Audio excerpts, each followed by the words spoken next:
পকোড়া তো আমরা কম বেশি সকলেই পছন্দ করি। আজ নিয়ে এসেছি পালং শাকের পকোড়া। রোজ একই রকমভাবে পালং শাক না রান্না করে একদিন পকোড়া করে দেখাই যেতে পারে। তাহলে চলুন দেরি না করে রেসিপি শুরু করি। প্রথমেই আমি এখানে পালং শাকটাকে ভালোভাবে ধুয়ে পরিষ্কার করে একটু ছোট ছোট করে কুচিয়ে নিয়েছি। এবারে আমি একটা স্পেশাল মশলা তৈরি করব, যেটার জন্য পকোড়ার স্বাদ আরও দ্বিগুণ হয়ে যাবে। প্রথমেই দিয়ে দিয়েছি 1 টিস্পুন গোটা ধনে, তারপর দিয়ে দিলাম 1 টিস্পুন গোটা মৌরে, দিয়েছি 1/2 টিস্পুন গোটা জিরে, আর দিয়েছি 1 ইঞ্চি মতো আদা। এবার এই সব উপকরণ কোনো রকম জল ছাড়াই একটু গ্রাইন্ড করে নেব। এই যে ঠিক এরকম দেখতে হবে, এখানে কোনো রকম জল ব্যবহার করা যাবে না।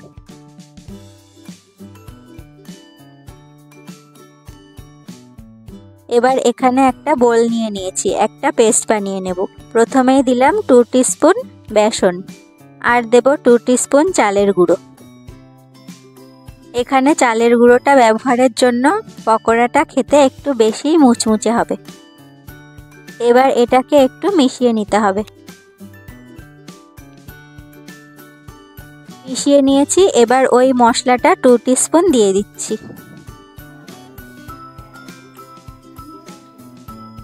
এবার দিয়ে দিয়েছি কাঁচা লঙ্কা কুচি।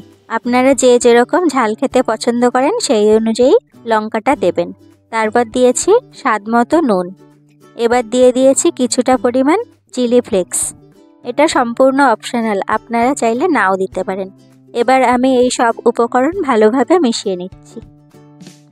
মেশানো হয়ে গেছে, এবার আমি খুব অল্প অল্প করে জল দিয়ে এটাকে একটা থিক পেস্ট বানাবো। খুব বেশি জল একবারে দিয়ে দেবেন না, তাহলে ব্যাটারটা পাতলা হয়ে গেলে পরে সমস্যা হবে।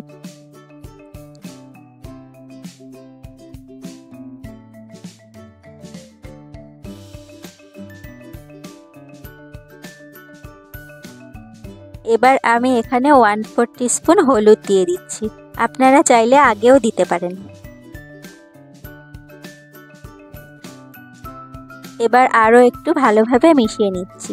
দেখতেই পাচ্ছেন ব্যাটারটা ঠিক এরকম হবে।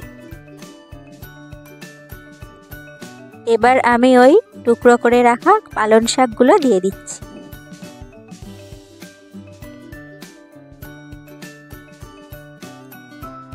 এবার পালং শাকটাকে ওই পেস্টের সাথে ভালোভাবে মিশিয়ে নিতে হবে।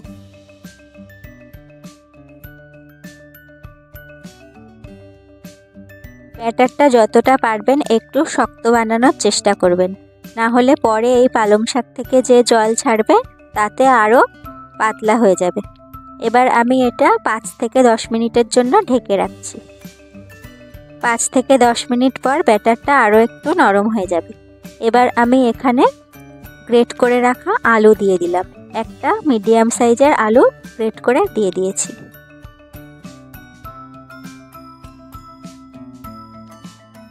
আলুটা দেওয়ার পরে আমার এখানে মিশ্রণটা আরও একটু পাতলা হয়ে গেছে, তাই আমি এখানে 1 টিস্পুন ময়দা দিয়ে দিয়েছি। এবার আবারও ভালোভাবে মিশিয়ে নিচ্ছি।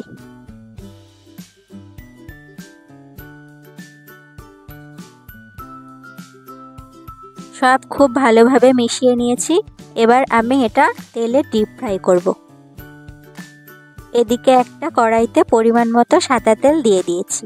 তেল গরম হয়ে গেলে আমি ওই পকোড়াটা একটা একটা করে দিয়ে দিচ্ছি। এটা একটু ফাঁকা ফাঁকা করে দিয়ে দিতে হবে, বেশি গায়ে গায়ে দিলে একটা আরেকটার গায়ে লেগে যেতে পারে। এটা ভাজতেও খুব একটা বেশি সময় লাগবে না, 2 থেকে 3 মিনিটের মধ্যেই পুরোটা ভাজা হয়ে যাবে। আমার এক পাশটা একটু হয়ে গেছে, তাই আমি এবার উল্টে নিয়েছি।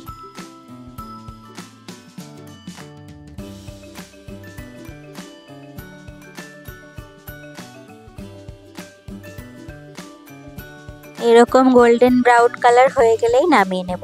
আমার হয়ে গেছে, এবার নামিয়ে নিচ্ছি। দেখুন দেখতে কত সুন্দর হয়েছে, আর খুবই মুচমুচে হয়েছিল।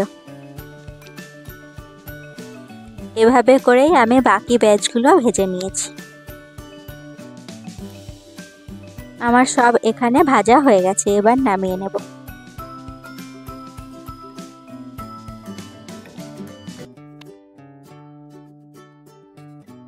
শীতকালের সন্ধেয় এরকম পকোড়া হলে সন্ধেটা একদম জমে যাবে। এই রেসিপি তৈরি করতে খুবই কম সময় লাগে। আপনারাও অবশ্যই এইভাবে একবার ট্রাই করে দেখবেন। আমার রেসিপি কেমন লাগলো জানাবেন। ভালো লাগলে একটা লাইক করে দেবেন। আজ তাহলে এখানেই শেষ করছি। দেখা হবে পরবর্তী ভিডিওতে। ততক্ষণের জন্য সবাই ভালো থাকবেন, সুস্থ থাকবেন। ধন্যবাদ।